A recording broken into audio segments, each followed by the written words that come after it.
হযরত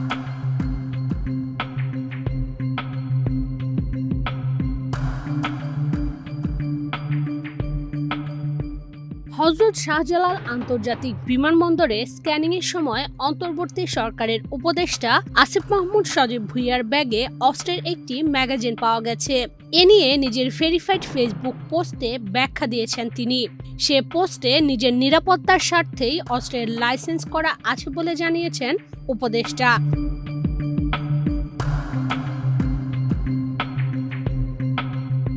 29 June রবিবার একটি অনুষ্ঠানে যোগ দিতে টার্কিশ এয়ারলাইন্সের TK713 ফ্লাইটে তুরস্ক হয়ে মরক্কো যাচ্ছিলেন আসিফ মাহমুদ।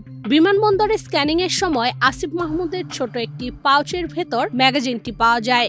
শনাক্তের পর তিনি ম্যাগাজিনটি ব্যাগ থেকে বের করে ব্যক্তিগত কর্মকর্তার হাতে তুলে দেন। বিষয়টি নিয়ে ব্যাপক আলোচনা সমালোচনা হয়। এমন পরিস্থিতিতে 29 জুন রবিবার রাতে নিজের ফেসবুকে দেওয়া এক পোস্টে এ ঘটনার ব্যাখ্যা দিয়েছেন তিনি। এখন যে কোনো ব্র্যান্ডের পুরাতন এসি বদলে নতুন ওয়ালটন এসিতে উপভোগ করুন 25% ছাড়। ফেসবুক পোস্টে উপদেষ্টা লিখেছেন, মরক্কোর মারাকাশে অনুষ্ঠিতব্য OIC ইয়ুথ ক্যাপিটাল ইন্টারন্যাশনাল প্রোগ্রামে যোগ দিতে আজ ভোরে ফ্লাইট ছিল।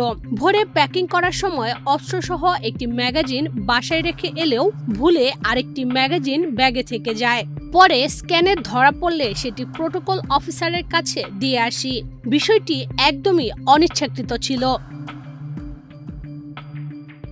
আসিফ মাহমুদ আরও লিখেছেন, নিরাপত্তার স্বার্থে আমার লাইসেন্স করা বৈধ অস্ত্র আছে। গণ অভ্যুত্থানের নেতৃত্বের ওপর কয়েক দফা হত্যা চেষ্টা হয়েছে, তাই নিরাপত্তার কারণে অস্ত্র রাখা স্বাভাবিক। সরকারি প্রোটোকল বা নিরাপত্তা না থাকলে নিজের এবং পরিবারের সুরক্ষার জন্য লাইসেন্সড অস্ত্র রাখতে হয়। তিনি বলেন, শুধু ম্যাগাজিন দিয়ে আমি কি করব ভাই? যদি কোনো খারাপ উদ্দেশ্য থাকতো তাহলে অস্ত্র রেখে আসতাম না। এখানে অবৈধ কিছু নেই, তবে অনেকের জন্য এটা আলোচনা করার বিষয় বটে। সংবাদ মাধ্যমে খবর সরাতে চাপ দেওয়ার অভিযোগ অস্বীকার করে উপদেষ্টা বলেন, চাপ দিয়ে নিউজ সরানোর অভিযোগ পুরোপুরি মিথ্যা।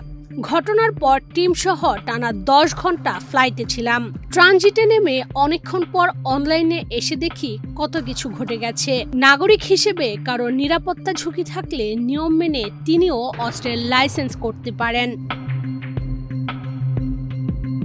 ইশরাত চৈতি, বাংলাদেশ প্রতিদিন।